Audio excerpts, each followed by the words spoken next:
Është koha e çakejve. Hani pine vërëmbeni është bot.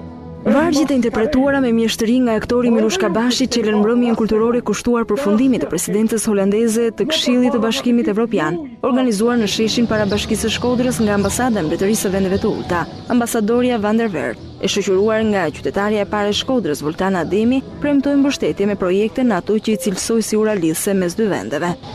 Kemi zgjedhur Shkodrën sepse është një qytet i ngjashëm me Hollandën. Ju jeni qyteti i parë i biçikletave dhe ai është një mjet i përdorur shumë tek ne. Ndihemi si në qytetin ton. Gjithashtu Shkodra është qyteti i ujit. Keni burime ujore gjithandej si Hollanda. Prandaj ne do të vazhdojmë të mbështesim me projekte siç kemi bërë në këtë fushë. Të impresionuar jemi edhe nga Muzeu Marubi, krenari kombëtare i cili ka ardhur i kuruar me kujdes dhe i magjishëm nga arkitektët holandez. Në shtator ne e presim Marubi në Hollandë, pra Shkodra si qytet i artit dhe kulturës na intrigon gjithmonë. Faleminderit për mikpritjen.